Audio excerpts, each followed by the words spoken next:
Hello friends, welcome back to this channel Lakshya तक आपके साथ स्वागत है आप सभी का आपके अपने चैनल में। कैसे हैं आप सभी? उम्मीद है बेहतर होंगे। आज आपकी 11th नंबर की टेस्ट सीरीज़ आ गई है। बहुत दिन से आप लोग वेट कर रहे होंगे। बहुत दिन से मैं नहीं ला पा रही थी, प्रॉब्लम थी, कुछ समय की समस्या आ जा रही थी, नहीं मिल पा रहा था इसीलिए। बट आज आपको ये लास्ट के कुछ क्वेश्चंस उसमें बचे थे लास्ट सीरीज़ में, तो वो आज हम लोग कंप्लीट करने वाले। तो 11 टेस्ट सीरीज़ में वो 150 क्वेश्चन की सीरीज़ थी, जिसमें से इसमें आपके 40 to 50 क्वेश्चंस हैं जो कि आज हम लोग सॉल्व करने वाले हैं। तो क्वेश्चंस बहुत ही ढांसू होने वाले हैं, बहुत ही इंपॉर्टेंट है, इसको ज़रूर प्रैक्टिस करिए। चाहे बीपीएससी देने जा रहे हों या और भी कोई छोटे मोटे एग्जाम इधर हों, आप उसको ज़रूर सॉल्व करिए, क्योंकि क्वेश्चन एक होते हैं लेकिन उसको हम लोग क्या करते हैं, बहुत ही क्लियरली एक्सप्लेन करते हैं, चीज़ों को कई तरह के क्वेश्चन बना करके सॉल्व करते हैं, तो इसीलिए ये बहुत इंपॉर्टेंट हो जाता है। तो चलिए बिना टाइम वेस्ट किए हुए आज का मोटिवेशन कोड देखते हैं और आगे हम लोग उसके बाद कंटिन्यू करते हैं। 1 मिनट, ये आपका है आज का मोटिवेशन कोड है। जो पढ़ाई आज आपको दर्द लग रही है, अगर इस दर्द को झेलते रहो तो कल ये दर्द आपकी सबसे बड़ी ताकत बन जाएगी। अभी हमको समस्या होती है कि पढ़ाई कर रहे हैं, हमारे बैक दर्द होने लगा है, हेडेक होने लगा, बहुत सारी प्रॉब्लम आने लगी, बट इट्स ओके, ये सब नॉर्मल है। इसको अवॉइड करिए। आपको ये नहीं लगना चाहिए कि मुझे पेन हो रहा, लगे रहो। यही दर्द आज आपको कल आपको क्या करेगी, आपके लिए ताकत बन जाएगी और फिर आपकी कहानी लोगों तक पहुंचेगी। तो चलिए सेशन को स्टार्ट करते हैं और आज का पहला क्वेश्चन देखते हैं। पहला क्वेश्चन डिस्कस करने से पहले जिसने भी चैनल को सब्सक्राइब नहीं किया है प्लीज़ सब्सक्राइब करिए और लाइक तो तुरंत कर दीजिए। ये आप ही के लिए इतना मेहनत किया जा रहा है, तो प्लीज़ एक लाइक तो बनता है। लाइक करेंगे तो दूसरों तक वीडियो रीच होगा, तो थोड़ी सी मेरी हेल्प हो जाएगी, तो प्लीज़ लाइक कर दिया करिए। तो चलिए क्वेश्चन को सॉल्व करते हैं। संविधान का कौन सा भाग पंचायतों से संबंधित है? ओके, देख लेते हैं कौन सा भाग। पहला है भाग 7, फिर है भाग 8, भाग 9 और भाग 10। तो अगर बात किया जाए, यहाँ क्वेश्चन क्या पूछा था कि पंचायतों से संबंधित है। वेरी गुड, क्वेश्चन बहुत ही अच्छा है। कई बार ये क्वेश्चन एग्जाम में पूछा जा चुका है, तो इसको बिल्कुल मत करिए, ध्यान से वीडियो को देखिए। जो भाग आपका 9 है, भाग 9 आपका किससे संबंधित है? पंचायतों से संबंधित है। भाग 9 क्या है? पंचायतों से संबंधित है। अब कुछ और यहाँ पे दिए हुए हैं भाग, तो इसको भी देख लेते हैं। भाग 8 जो है आपका, ये किससे संबंधित है? संघ राज्य से संबंधित है। भाग 8 किससे संबंधित है?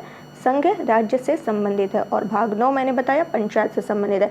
भाग 10 भी दिया हुआ है यहाँ पे, तो ये किससे संबंधित है? एससी और एसटी यानी कि अनुसूचित जाति और जनजातीय क्षेत्रों से संबंधित है, तो ये भी आपको ध्यान रखना है। चलते हैं 15 नंबर क्वेश्चन देख लेते हैं। ये भी मोस्ट इंपॉर्टेंट क्वेश्चन क्या कह रहा है? संविधान का कौन सा अनुच्छेद संसद को 2 या 2 से अधिक राज्यों के लिए एक ही उच्च न्यायालय की स्थापना की शक्ति प्रदान करता है? रिपीटिंग क्वेश्चन, संविधान का कौन सा आर्टिकल संसद को 2 या 2 से अधिक राज्यों के लिए एक ही उच्च न्यायालय की स्थापना की शक्ति प्रदान करता है? तो ये क्या हो जाएगा? Article 228, article 229, 230, 231। तो कौन सा आर्टिकल हो जाएगा गाइस?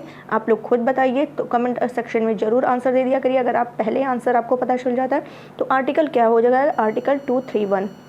आर्टिकल 231 ये क्या कहता है कि संसद क्या करेगी? विधि द्वारा 2 या 2 से अधिक राज्य के लिए या 2 या 2 से अधिक राज्य या किसी संघ राज्य क्षेत्र के लिए एक उच्च न्यायालय की स्थापना कर सकती है। ये आर्टिकल 231 कहता है। मोस्ट इंपॉर्टेंट क्वेश्चन था, तो इसको आप लोग ध्यान रखिएगा। नेक्स्ट क्वेश्चन क्या कह रहा है? संपत्ति का अधिकार किस संविधान संशोधन द्वारा मूल अधिकार की सूची से खत्म किया गया है?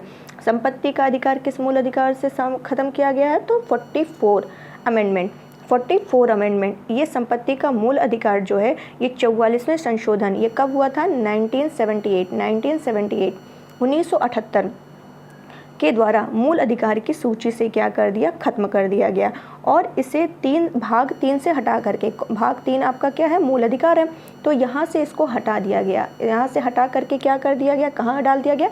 इसको आर्टिकल 300 के का में डाल दिया गया। 300 का पूछता है कि 300 का किससे संबंधित है? तो संपत्ति के अधिकार से संबंधित है। तो इसको किस अमेंडमेंट के थ्रू हटाया गया था? 44 अमेंडमेंट के थ्रू 1978। तो ये आपको ध्यान रखना। और अब ये मूल अधिकार ना होकर के संपत्ति का अधिकार क्या हो गया? कानूनी अधिकार हो गया। तो ये भी क्वेश्चन कई बार पूछा है कि संपत्ति का अधिकार क्या है? मूल अधिकार है या कानूनी अधिकार है? तो आपको ध्यान रखना है, ये कानूनी अधिकार या कानूनी अधिकार दिया जाए या ऑप्शन में विधिक अधिकार दिया जाए, दोनों का मतलब एक ही है, कानूनी या विधिक अधिकार प्रदान कर दिया गया। नेक्स्ट क्वेश्चन है संविधान के अनुच्छेद 44 ये भी इंपॉर्टेंट क्वेश्चन है, क्योंकि सारे जो कि आपके देख लीजिए तो 1 से लेकर के जो भी राष्ट्रपति का है, संसद का है, मतलब 75, 76, 77, ये पूरा 100 तक का देख लिया जाए तो आर्टिकल्स बहुत ही इंपॉर्टेंट है। घूम घूम कर यहीं से क्वेश्चन ज़्यादातर पूछे जाते हैं। तो क्या क्वेश्चन कह रहा है, संविधान के अनुच्छेद 45 के अंतर्गत बालकों के लिए निःशुल्क और अनिवार्य शिक्षा, ये भी आपको वर्ड भी ध्यान देना है, निःशुल्क और अनिवार्य शिक्षा को किस संविधान संशोधन द्वारा स्थापित किया गया है। तो किसके द्वारा किया गया है, ये आपका छाप लीजिए, ये क्वेश्चन बहुत ही इंपॉर्टेंट है। हर एग्ज़ाम में कहीं ना कहीं ऐसे क्वेश्चंस आपको देखने को मिलेंगे। तो 86 अमेंडमेंट के थ्रू क्या किया गया है, 86 अमेंडमेंट कब हुआ, सन 2000 में हुआ। तो 86 नंबर का जो संशोधन 2000 में हुआ, इसके अंतर्गत जो आर्टिकल 45 है, आर्टिकल 45 के अंतर्गत ये कहा गया कि जो बालक हैं या बालिकाएं हैं उनके लिए निःशुल्क और अनिवार्य शिक्षा की व्यवस्था की गई। तो ये क्वेश्चन भी आपको क्लियर हो गया होगा। नेक्स्ट क्वेश्चन क्या कह रहा है कि संविधान संशोधन द्वारा शिक्षा को राज्य सूची से समवर्ती सूची में, क्या गजब के क्वेश्चन है, बहुत ही इंपॉर्टेंट सारे क्वेश्चन है। तो इसको प्लीज़ ही अच्छे से पढ़ते रहिएगा, सॉल्व करते रहिएगा। नेक्स्ट क्वेश्चन फिर से मैं पढ़ रही हूँ कि संविधान संशोधन द्वारा शिक्षा को राज्य सूची से, पहले शिक्षा क्या था, राज्य सूची का विषय था, राज्य सूची का विषय था, बट अब इसको हटा करके किस में डाल दिया गया है, समवर्ती सूची में डाल दिया गया है। तो कौन से अमेंडमेंट के थ्रू ये किया गया है, तो कौन सा है, 42 अमेंडमेंट। 42वां संशोधन के द्वारा क्या किया गया 5 विषय को, कौन कौन से, ये 42 अमेंडमेंट के थ्रू 5 विषय उठाया गया। कौन कौन से वो 5 विषय मैं अभी आपको बता रही हूँ। 5 विषयों को राज्य से हटा करके किस में डाल दिया गया, समवर्ती में डाल दिया गया। वो समवर्ती सूची में जो डाला गया वो कौन कौन से हैं, पहला आपका है शिक्षा, पहला आपका क्या है, शिक्षा है, और दूसरा आपका क्या है, वन है। First is education, second forest यानी वन, थर्ड आपका किस में गया, वन्य जीव और पक्षियों का संरक्षण, वन्य जीव और पक्षियों का संरक्षण, ध्यान रखिएगा बहुत ही इंपॉर्टेंट क्वेश्चन है, वन्य जीव और पक्षियों का संरक्षण। चौथा क्या है, नाप तौल है, चौथा क्या है, नाप तौल है। अगर हम 5वें की बात करें तो वो मैं बोल दे रही हूँ, लिख नहीं रही हूँ, ध्यान से सुनिएगा। 5वां जो विषय था जिसको समवर्ती में डाल दिया गया, दैट इज न्याय प्रशासन एवं उच्चतम और उच्च न्यायालय के अलावा सभी न्यायालयों का गठन और संगठन। रिपीटिंग, 5th जो सब्जेक्ट है विषय, न्याय प्रशासन और उच्चतम और उच्च न्यायालय के अलावा सभी न्यायालयों का गठन और संगठन। ये 5 विषय क्या है, 42 अमेंडमेंट के थ्रू राज्य से समवर्ती सूची में डाल दिया गया। नेक्स्ट क्वेश्चन क्या कह रहा है, भारतीय संविधान के किस भाग में निर्वाचन का उल्लेख मिलता है। ये भी इंपॉर्टेंट क्वेश्चन है, बहुत ही इंपॉर्टेंट है सारे क्वेश्चन गाइस।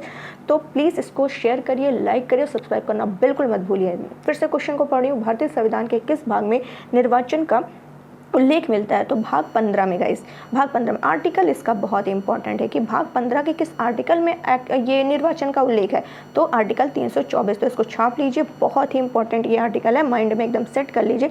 आर्टिकल 324 से लेकर के आर्टिकल 329, 324 से 329 में 329 का 324 के 329 का तक निर्वाचन का उल्लेख मिलता है। ये भाग 15 जो है आपके 324 से 329 के काम में मिलता है। नेक्स्ट क्वेश्चन पे चलते हैं, भारतीय संविधान के किस भाग में संविधान के संशोधन, क्या गजब के क्वेश्चन हैं, बहुत ही बढ़िया क्वेश्चन है, स्टार बनाइए। भारतीय संविधान के किस भाग में संविधान के संशोधन का उल्लेख मिलता है, 18, 19, 20 या 21, किस में मिलता है आपको पता चल जाना चाहिए। भाग 20 जो है इसमें आपके संविधान के संशोधन का उल्लेख मिलता है। संविधान का संशोधन आर्टिकल की अगर बात किया जाए तो आर्टिकल 368 है। 368 के तहत क्या किया गया, भाग 20 में 368 के तहत संविधान के संशोधन का उल्लेख मिलता है। नेक्स्ट क्वेश्चन पे चलते हैं गाइस, ये कूट वाला क्वेश्चन है, देख लेते हैं। निम्नलिखित कथनों पर विचार कीजिए। चलिए विचार करते हैं, और क्या बताना विचार करके, कौन सा सही है कौन सा सत्य है। फर्स्ट स्टेटमेंट क्या कह रहा है आपका कि भारत में गवर्नमेंट ऑफ इंडिया एक्ट 1935 के द्वारा लोक सेवा आयोग की स्थापना की गई। तो ये आपको पता होना चाहिए कि ये सही है या गलत है। अभी बताते हैं सही है या गलत है। सेकंड स्टेटमेंट पढ़ते हैं, लोक सेवा आयोग के व्यय प्रदेश की आकस्मिक निधि पर भारित होते हैं। यहाँ पे पूछ रहा कौन सा कथन सही है। तो जो भारत में लोक सेवा आयोग की लोक सेवा आयोग की, ये लोकसभा नहीं है, लोक सेवा आयोग की बात किया जाए तो इसकी स्थापना जो हुई थी वो 1999 के तहत हुई थी, 1919 के तहत हुई थी। तो भारत में लोक सेवा आयोग की स्थापना गवर्नमेंट ऑफ इंडिया एक्ट 1919 के तहत हुई थी, इसलिए ये स्टेटमेंट क्या हो गया, गलत हो गया। अगर हम सेकंड स्टेटमेंट की बात करें कि लोक सेवा आयोग का जो व्यय होता है, खर्च होता है, वो राज्य के आकस्मिक नहीं बल्कि संचित निधि पर व्यय होता है, संचित निधि पर भारित होता है। किस पर? संचित निधि पर भारित होता है। तो इसीलिए ये स्टेटमेंट भी गलत है। तो दोनों गलत है स्टेटमेंट, कोई भी सही नहीं है। नेक्स्ट क्वेश्चन पर चलते हैं। नेक्स्ट क्वेश्चन हमारा क्या कह रहा है, ये भी क्वेश्चन आपके इंपॉर्टेंट है कि किस आर्टिकल के तहत ये प्रावधान किया गया है। क्या प्रावधान किया गया है कि लोक सेवा आयोग अपने द्वारा किए गए कार्यों की रिपोर्ट हर वर्ष राज्यपाल को सौंपे। फिर से क्वेश्चन को पढ़ रहे हैं, किस आर्टिकल के तहत ये बताया गया है कि लोक सेवा आयोग अपने द्वारा जो कार्य, लोक सेवा आयोग के द्वारा जो कार्य किए जाते हैं वो प्रतिवर्ष राज्यपाल को सौंपे। ये किस में कहा गया है? तो ये कहा गया है आर्टिकल 323 में, 323 में ये कहा गया है, क्या कहा गया है कि संघ तथा राज्य लोक सेवा आयोग, संघ हो या राज्य हो, संघ और राज्य लोक सेवा आयोग, ये इनका ये कर्तव्य है कि हर साल ये अपने द्वारा जो किए गए रिपोर्ट है इसको ये राष्ट्रपति, अगर संघ का है तो राष्ट्रपति और राज्य लोक सेवा आयोग है तो राज्यपाल को सौंपे। ये इसका आर्टिकल 323 के तहत प्रावधान किया गया है, तो इसे भी आपको ध्यान रखना है। नेक्स्ट क्वेश्चन की तरफ चलते हैं। संविधान के किस अनुच्छेद में एक स्वतंत्र संवैधानिक निकाय के रूप में लोक सेवा आयोग के गठन का प्रावधान किया गया है? मोस्ट इंपॉर्टेंट क्वेश्चन, किस अनुच्छेद में एक स्वतंत्र संवैधानिक निकाय के रूप में, तो लोक सेवा आयोग क्या है? संवैधानिक निकाय है, ये आपको ध्यान रखना है। और किस आर्टिकल के तहत इसका प्रावधान किया गया? तो किस आर्टिकल के तहत गाइस? ये जो है आपका किस आर्टिकल के तहत? 315 के तहत। 315 में ये प्रावधान किया गया है। किस आर्टिकल में? 315 में ये बताया गया है कि संघ के लिए संघ लोक सेवा आयोग और राज्य के लिए राज्य लोक सेवा आयोग का गठन किया जाएगा। किसमें कहा गया? 315 में कहा गया। और क्या कहा गया है? एक और प्रावधान 315 में किया गया है कि अगर 2 या 2 से अधिक राज्य चाहें, 2 या 2 से अधिक राज्य अगर चाहें तो वो संसद विधि द्वारा, तो संसद 2 या 2 से अधिक राज्य अगर चाहे तो संसद क्या कर सकती है? विधि द्वारा, संसद विधि द्वारा क्या कर सकती है? उनके लिए कैसा? संयुक्त लोक सेवा आयोग, संयुक्त लोक सेवा आयोग का क्या कर सकती है? प्रावधान कर सकती है। तो ये 315 में कहा गया है। उम्मीद है ये क्वेश्चन भी आपको क्लियर हो गया होगा। नेक्स्ट क्वेश्चन क्या कह रहा है, हम लोग चलते हैं, देख लेते हैं। राष्ट्रपति के द्वारा, ठीक है, निर्दिष्ट अनुसूचित जाति या अनुसूचित जनजाति सूची में निम्नलिखित में से किसे परिवर्तन का अधिकार है? इसको थोड़ा सा शॉर्ट करते हैं, थोड़ा सा कट जा रहा है क्वेश्चन, इसलिए राष्ट्रपति द्वारा निर्दिष्ट अनुसूचित जाति या अनुसूचित जनजाति सूची में निम्न में से किसे परिवर्तन का अधिकार है? तो चलिए देख लेते हैं किसे परिवर्तन का अधिकार है। ऑप्शन है संसद, सेकंड है राज्य विधानमंडल, थर्ड है राष्ट्रीय अनुसूचित जाति जनजाति आयोग, इनमें से कोई नहीं। तो किसको अधिकार है? तो ये अधिकार है किसको? संसद को। संसद को ये अधिकार दिया गया है कि, क्या अधिकार दिया कि राष्ट्रपति के द्वारा, किसके द्वारा? राष्ट्रपति के द्वारा एससी और एसटी यानी अनुसूचित जाति और अनुसूचित जनजाति सूची में परिवर्तन कर सकती है। कौन? संसद। किसके द्वारा? राष्ट्रपति के द्वारा। नेक्स्ट क्वेश्चन हमारा क्या कह रहा है, तो चलिए देख लेते हैं। ये एक भी कूट वाला क्वेश्चन है तो थोड़ा शॉर्ट करते हैं ताकि सारे हमें ऑप्शन दिख जाए। क्या क्वेश्चन कह रहा है? आर्टिकल 338, कौन सा आर्टिकल है? 338। ये भी आर्टिकल बहुत ही इंपॉर्टेंट है, ध्यान रखिएगा। 338 के तहत राष्ट्रीय अनुसूचित जाति आयोग के गठन का प्रावधान है। अच्छा ठीक है, फिर क्या कह रहा है? इस आयोग में अध्यक्ष और उपाध्यक्ष सहित सदस्यों की संख्या कितनी होती है? 3 होती है। तो इसमें ये बताना है आपका क्या सही है। तो क्या सही है?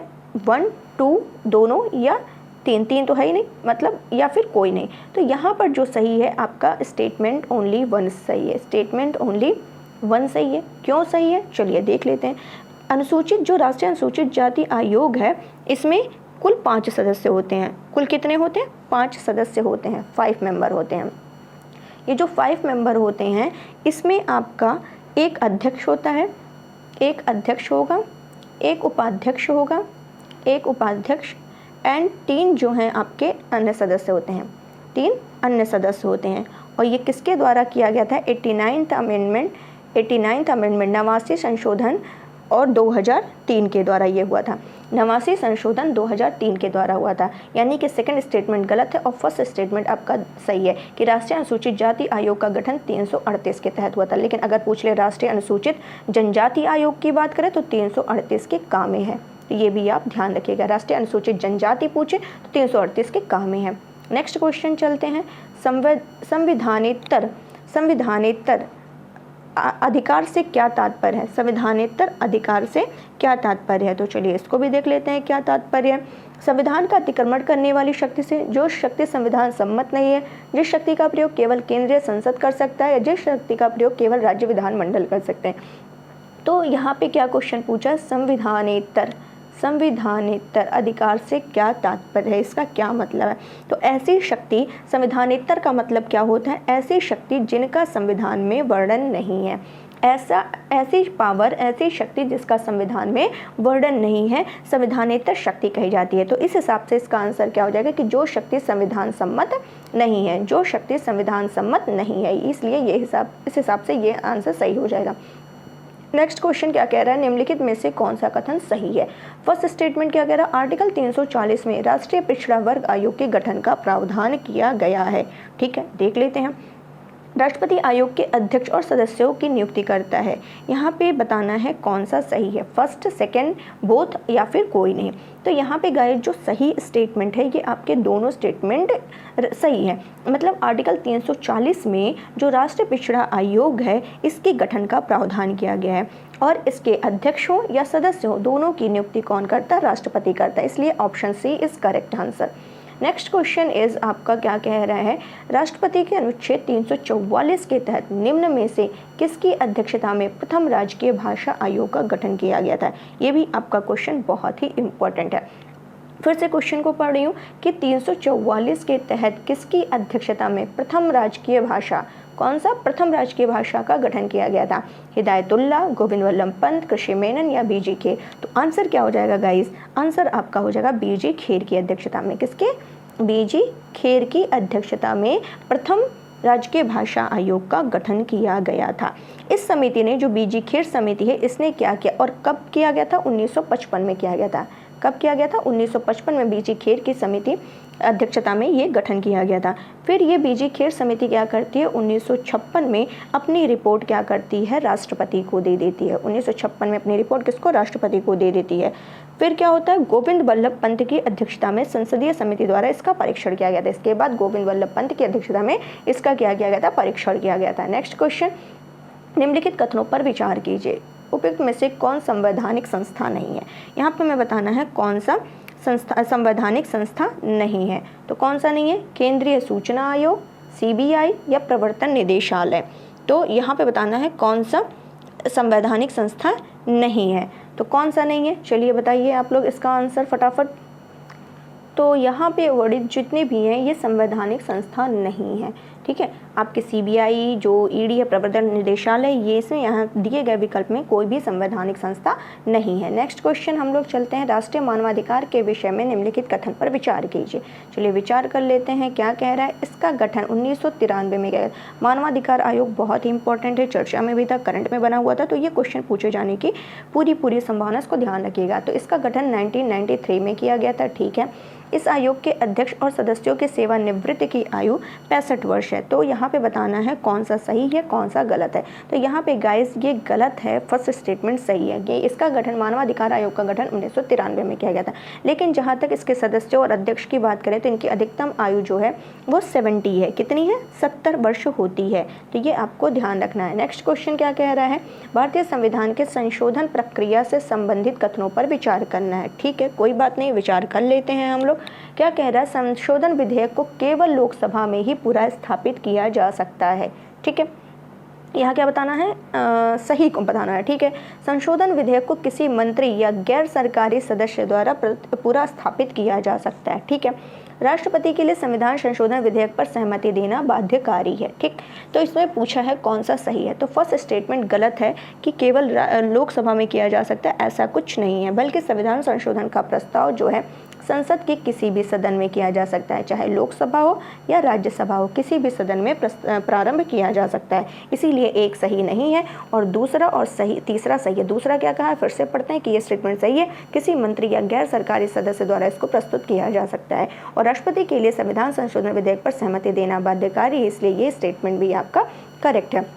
नेक्स्ट क्वेश्चन क्या कह रहा है, निम्नलिखित कथन पर विचार करना है। क्या विचार करना है, कौन सा कथन गलत है, कौन सा कथन असत्य है, हमें इसमें ये बताना है। तो चलिए देख लेते हैं कौन सा इसमें गलत है आपका, कि केंद्रीय चुनाव आयोग का उल्लेख भारतीय संविधान के अनुच्छेद 326 के तहत किया गया। अभी इस क्वेश्चन के बारे में हम लोगों ने डिस्कशन किया था कि चुनाव आयोग किस में है, तो इस हिसाब से आपको तुरंत पता चल गया होगा कि ये स्टेटमेंट तो बिल्कुल सही नहीं है। राज्य निर्वाचन आयोग का उल्लेख 330 अनुच्छेद में है, तो ये तो मैंने नहीं बताया था, लेकिन फिर भी आपके कौन से सत्य हैं, तो यहाँ पे क्या है, आपके दोनों गलत हैं, यहाँ पे दोनों गलत हैं। कैसे गलत हैं, चलिए देख लेते हैं। क्योंकि जो आपका केंद्रीय चुनाव आयोग का उल्लेख है ये भारतीय किस में है, तो 324 में है। किस में है, किस आर्टिकल में, 324 के अंतर्गत है, 326 के मध्य है, तो 324 में है। क्लियर, एक मिनट, संविधान के अनुच्छेद 326 के मध्य है, तो 326 के मध्य बता रहा है, यानी 324 में है। और राज्य निर्वाचन आयोग का उल्लेख 330 अनुच्छेद में है, ये आपका गलत है। राज्य निर्वाचन आयोग की बात करें तो 243 के में है, 243 के में है, ये आपको ध्यान रखना है। तो ये आपको ध्यान रखना। और लोकसभा और प्रत्येक राज्य की विधानसभा के लिए निर्वाचन वयस्क मताधिकार के आधार पर होंगे, ये 326 में कहा गया है। 326 में क्या कहा गया है कि लोकसभा हो या प्रत्येक राज्य की जो विधानसभा है उसके लिए जो निर्वाचन होगा वो वयस्क मताधिकार के आधार पर होगा, इसलिए ये स्टेटमेंट बिल्कुल भी सही नहीं है। नेक्स्ट क्वेश्चन कह रहा है किस समिति ने सिफारिश की थी, क्या सिफारिश की थी कि इलेक्ट्रॉनिक वोटिंग मशीन की व्यवस्था की जाए। किसने सिफारिश की थी, इलेक्ट्रॉनिक वोटिंग मशीन की व्यवस्था की जाए। संथानम, दिनेश गोस्वामी, तारकुंडे, इंद्रजीत। तो इसका आंसर क्या हो जाएगा, दिनेश गोस्वामी समिति। दिनेश गोस्वामी समिति ने सिफारिश की थी कि मतदान के लिए इलेक्ट्रॉनिक वोटिंग मशीन का प्रयोग होना चाहिए। नेक्स्ट क्वेश्चन क्या कह रहा है, यहाँ पे कूट मिलाने वाला है कि कौन सा कथन गलत है, यहाँ पे बताना कौन सा कथन गलत है। निर्वाचन आयोग एक संवैधानिक निकाय है, बिल्कुल निर्वाचन आयोग संवैधानिक निकाय, अभी हम लोगों ने पढ़ा आर्टिकल के अंदर मेंशन है, इसका 324 में है, तो संवैधानिक निकाय है। नीति आयोग एक गैर संवैधानिक निकाय है, बिल्कुल नीति आयोग क्या है, एक गैर संवैधानिक निकाय है।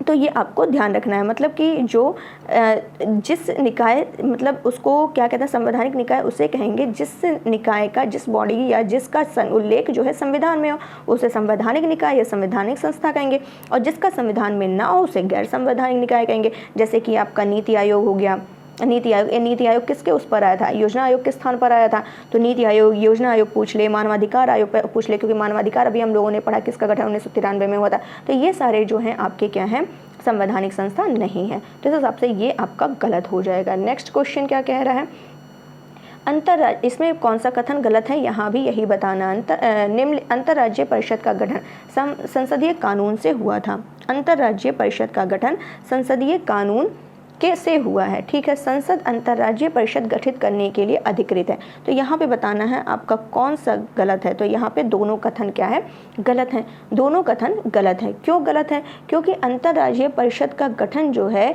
ये आर्टिकल 263 के तहत हुआ है। किसके तहत हुआ है, आर्टिकल 263 के तहत हुआ है, संविधान के प्रावधान के तहत हुआ है, संसदीय कानून से हुआ है नहीं, संविधान के प्रावधान के तहत आर्टिकल 263 के तहत हुआ है। और संसद अंतर्राज्यीय परिषद गठित करने के लिए अधिकृत नहीं है, बल्कि कौन है, राष्ट्रपति है। कौन है, राष्ट्रपति है। तो इस हिसाब से क्या होगा, ये दोनों स्टेटमेंट आपके गलत हैं, तो क्या हो जाएगा, 1 और 2 दोनों गलत है। नेक्स्ट क्वेश्चन क्या कह रहा है, निम्नलिखित कथनों पर विचार कीजिए, कौन से सही हैं ये आप टिक करिए। भारतीय संविधान में प्रथम संशोधन 1951 में हुआ था, क्या ये करेक्ट है, बिल्कुल करेक्ट है। यह संशोधन संविधान के मूल ढांचे से संबंधित था, बिल्कुल नहीं, ये मूल ढांचे से संबंधित नहीं था, बल्कि पहला जो संशोधन हुआ था हमारा वो किससे संबंधित था, भूमि सुधार से संबंधित था, भूमि सुधार से संबंधित था। और वो कब किया गया था, 1951 में किया गया था। So first statement is right and second is wrong, तो पहला स्टेटमेंट सही है, सेकंड आपका गलत है। नेक्स्ट क्वेश्चन क्या कह रहा है आपका, नेक्स्ट क्वेश्चन है निम्नलिखित में से कौन सा कथन सत्य नहीं है। यहाँ भी बताना है भैया कौन सा कथन गलत है, चलिए बता देते हैं।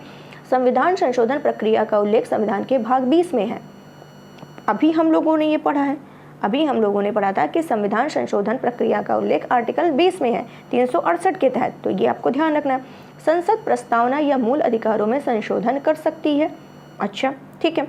राज्य विधानमंडल को संसद के समान संशोधन की शक्ति प्राप्त है, तो आपको पता करना चाहिए, पता लगाना चाहिए कि कौन सा स्टेटमेंट गलत है। केशवानंद भारतीवाद संविधान के आधारभूत, तो ये भी सही है, ये भी सही है, ये भी सही है। तीसरा आपका गलत है, कि राज्य विधानमंडल को संसद के समान संशोधन की शक्ति है, ऐसा नहीं है। संविधान का भाग जो 20 है 368 संविधान संशोधन की प्रक्रिया का उल्लेख है, ऑलरेडी मैंने बता दिया। और संविधान संशोधन की शक्ति केवल किसको है? संविधान संशोधन की शक्ति जो है केवल किसके पास है? वो संसद के पास है, राज्य विधानमंडल को नहीं है। संशोधन की शक्ति राज्य विधानमंडल को नहीं है, ये ध्यान रखना है। चलते हैं नेक्स्ट क्वेश्चन की तरफ। लोक लेखा समिति में शामिल होते हैं, तो लोक लेखा समिति में टोटल कितने मेंबर शामिल होते हैं? 22 सदस्य होते हैं। लोक लेखा समिति में 22 सदस्य होते हैं। अब आपको देख लेना 10 5 15 गलत है, 20 10 30 गलत है, 30 गलत है। तो बचा ये कि लोकसभा से 15 होते हैं, राज्यसभा से 7 होते हैं। टोटल कितने होते हैं? 22 सदस्य होते हैं। तो ये आपको ध्यान रखना है। और अगर पूछा जाए इनके सदस्यों का कार्यकाल कितना होता है, तो 1 साल होता है। ये भी क्वेश्चन पूछ चुका है कि कितना कार्यकाल होता है, 1 साल होता है। और किसी मंत्री को इसमें शामिल नहीं किया जाता। लोक लेखा समिति में किसी मंत्री को शामिल नहीं किया जाता है, ये भी ध्यान रखना है, किसी मंत्री को शामिल नहीं किया जाता है। नेक्स्ट क्वेश्चन क्या कह रहा है? ये तो हो गया शायद, हाँ हो गया। नेक्स्ट क्वेश्चन है प्राक्कलन समिति के संबंध में निम्नलिखित में से कौन सा कथन ये भी इंपॉर्टेंट है, कई बार पूछा कि सबसे बड़ी समिति कौन सी होती है, तो आपको ध्यान रखना प्राक्कलन समिति सबसे बड़ी समिति है। इसमें 30 सदस्य होते हैं, बिल्कुल सही है। यस, इसके सभी सदस्य लोकसभा से चुने जाते हैं, ठीक है। समिति का अध्यक्ष प्रायः विपक्षी दल से होता है, ठीक है। किसी मंत्री को इसका सदस्य नहीं चुना जाता है। तो यहाँ पे जो है समिति का अध्यक्ष विपक्षी दल से होता है, ये गलत है। इसमें 30 सदस्य होते हैं, ये सही है। सभी सदस्य लोकसभा से चुने जाते हैं, टोटल के टोटल लोकसभा से इसके 300 सदस्य होते हैं। और किसी मंत्री को इसका सदस्य नहीं चुना जाता है। तो ये भी आपको ध्यान रखना है कि लोक लेखा समिति का अध्यक्ष प्रायः विपक्षी दल से। ये क्या कह रहा है इसमें? कौन सा कथन सत्य नहीं है? कौन सा कथन इसमें सत्य नहीं है? तो प्राक्कलन समिति सबसे बड़ी समिति होती है, ये आपको ध्यान रखना है, जिसमें केवल लोकसभा से 30 सदस्य चुने जाते हैं। और इसका प्रायः सत्ता पक्ष से चुना जाता है। इसका अध्यक्ष जो है प्रायः किससे? सत्ता पक्ष से चुना जाता है। तो ये आपको ध्यान रखना है। जबकि लोक लेखा का है, लोक लेखा समिति का विपक्षी दल से, लोक लेखा ध्यान रखिएगा विपक्षी दल से, और ये प्राक्कलन समिति का सत्ता पक्ष से। तो ये दोनों आपको क्लियर हो गए होंगे। फिर मानवाधिकार का क्वेश्चन आ गया कि राष्ट्रीय मानवाधिकार आयोग एक संविधानेतर संस्था। अभी हम लोगों ने पढ़ा था किसी भी उच्च न्यायालय का न्यायाधीश राष्ट्रीय मानवाधिकार आयोग का अध्यक्ष बन सकता है। इसमें क्या बताना, कौन सा सत्य है? तो यहाँ पे पहला सही है कि राष्ट्रीय मानवाधिकार आयोग एक संविधानेतर संस्था है और राष्ट्रीय मानवाधिकार आयोग का अध्यक्ष वही बनेगा, ये अध्यक्ष वही बनता है जो भारत के उच्चतम न्यायालय सुप्रीम कोर्ट में मुख्य न्यायाधीश रह चुका हो। तो यहाँ पे उच्च न्यायालय बोला, ये गलत है, सुप्रीम कोर्ट होना चाहिए। वही बन सकता है जो सुप्रीम कोर्ट में क्या है, मुख्य न्यायाधीश या न्यायाधीश रह चुका है, वही इसका क्या अध्यक्ष बन सकता है। तो आज के लिए बस इतना रखते हैं। ये सेशन आपका कंप्लीट हो गया। नेक्स्ट हम तो सीरीज़ लाने वाले हैं, जो देखते हैं किस सब्जेक्ट का है, वो मैं बता दूंगी किससे होगा, क्योंकि मैंने हिस्ट्री सॉल्व करा दिया, पॉलिटी सॉल्व करा दिया। अब आगे देखते हैं कौन सा साइंस वाइंस से लेकर के आते हैं क्वेश्चन, जो कि आपके एग्जाम के लिए बहुत ही, ये जितने भी सीरीज मैंने सॉल्व कराई बहुत ही इंपॉर्टेंट, सारे क्वेश्चन को बहुत ही डीपली डिस्कस किया गया। तो कई बार देखिए और बहुत ही बेनिफिट। देखिए पढ़ने से ज़्यादा क्या होता है इंपॉर्टेंट, पढ़ने से ज़्यादा क्वेश्चन को सॉल्व करना इंपॉर्टेंट होता है। क्योंकि पढ़ने से क्या होता है ना, बहुत चीज़ें माइंड में घुस जाती हैं, समझ में नहीं आता, कन्फ्यूजन बहुत ज़्यादा हो जाता है। तो जब आप क्वेश्चन को सॉल्व करेंगे तो आप जब सॉल्व करेंगे तो आपको ये माइंड में ये सेट रहेगा, हाँ यहाँ मैंने ये गलत किया था, ये सही किया था। तो वो चीज़ें आपके माइंड में रहेंगी। और जब ये आप कर लेंगे, कई ज़्यादा कर लेंगे, तो आपके जो सफल होने के चांसेस कई गुना बढ़ जाएंगे। तो जब आपको पता है कि कहाँ पे आपके वीकनेस है, कहाँ हमें क्या करने से सफलता मिलेगी, तो क्यों नहीं हम कर लेते हैं। जब आपको मिल रहा है चीज़ें तो आप करिए, फ्री की चीज़ें हैं, आप एंजॉय करिए। तो चलिए आज के लिए बस इतना ही रखते हैं। उम्मीद करते हैं आपको ये सेशन पसंद आया होगा, अच्छा लगा होगा। तो प्लीज़ ज़्यादा से ज़्यादा लाइक करिए, शेयर करिए, कमेंट भी कर दिया करिए। थोड़ा अच्छा लगता है कि हाँ मेरी मेहनत कहाँ तक सार्थक जा रही है। तो कमेंट कर दिया, फीडबैक बहुत ज़रूरी है, तो प्लीज़ कर दिया करिए। आप ही के लिए किया जा रहा है, मैं अपने लिए नहीं कर रही हूँ, आप ही के लिए कर रही हूँ। तो चलिए आज के लिए इतना ही रखते हैं। कल से फिर करंट अफेयर्स स्टार्ट होगा और संडे को फिर आपका क्या है, ये सीरीज़ 12 नंबर की सीरीज़ आएगी। कोशिश करेंगे कि थोड़े थोड़े क्वेश्चन मैं डेली सॉल्व कराऊँ, बट टाइम मिलेगा तो, प्रॉमिस नहीं कर रही हूँ, टाइम मिलेगा तो करूँगी। बल्कि संडे को तो 100% आएगा, जब भी मुझे समय मिलेगा 50 क्वेश्चन मैं जरूर लेकर आऊँ। तो आज के लिए बस इतना ही रखते हैं। Thank you so much.